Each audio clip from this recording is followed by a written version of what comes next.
Stuart Little. Chapter 2. Home Problems.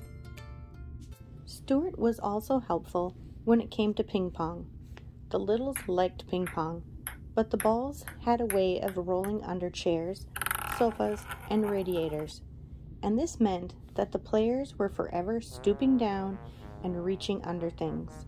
Stuart soon learned to chase balls, and it was a great sight to see him come out from under a hot radiator, pushing a ping pong ball with all his might, the perspiration rolling down his cheeks.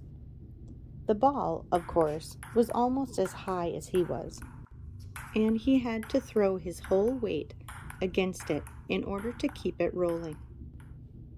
The Littles had a grand piano in their living room, which was all right, except that one of the keys was a sticky key, and it didn't work properly. Miss Little said she thought it must be the damp weather, but I don't see how it could be the damp weather, for the key had been sticking for about 4 years, during which time there had been many bright, clear days. But anyway, the key stuck, and was a great inconvenience to anyone trying to play the piano. It bothered George particularly when he was playing the scarf dance, which was rather lively. It was George who had the idea of stationing Stuart inside the piano to push the key up the second it was played. This was no easy job for Stuart, as he had to crouch down between the felt hammers so that he wouldn't get hit on the head. But Stuart liked it just the same. It was exciting inside the piano, dodging about, and the noise was quite terrific. Sometimes, after a long session, he would emerge quite deaf, as though he had just stepped out of an airplane after a long journey, and it would be some little time before he really felt normal again.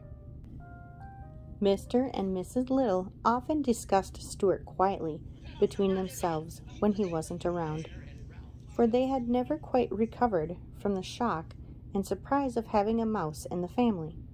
He was so very tiny, and he presented so many problems to his parents. Mr. Little said that, for one thing, there must be no references to mice in their conversation. He made Mrs. Little tear from the nursery songbook the page about the 3 blind mice. See how they run. I don't want Stuart to get a lot of notions in his head, said Mr. Little. I should feel very badly to have my son grow up fearing that a farmer's wife was going to cut off his tail with a carving knife. It is such things that make children dream of bad dreams when they go to bed at night. Yes, replied Mrs. Little, and I think we better start thinking about the poem. 'Twas the night before Christmas, when all through the house not a creature was stirring, not even a mouse. I think it might embarrass Stuart to hear mice mentioned in such a belittling manner. That's right, said her husband. But what shall we say when we come to the line in the poem?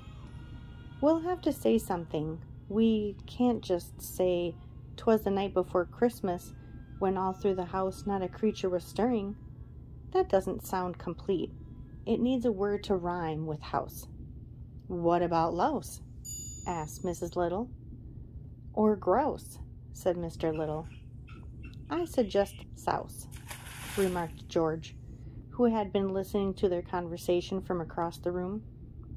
It was decided that louse was the best substitute for mouse, and so when Christmas came around, Mrs. Little carefully rubbed out the word mouse from the poem and wrote in the word louse, and Stuart always thought that the poem went this way. 'Twas the night before Christmas, when all through the house not a creature was stirring, not even a louse. The thing that worried Mr. Little most about the mouse hole in the pantry, this hole had been made by some mice in the days before the Littles came to live in the house, and nothing had been done about stopping it up. Mr. Little was not at all sure that he understood Stuart's real feelings about a mouse hole. He didn't know where the hole led to, and it made him uneasy to think that Stuart might someday feel the desire to venture into it. "After all, he does look a good deal like a mouse," said Mr. Little to his wife, "and I've never seen a mouse yet that didn't like to go into a hole."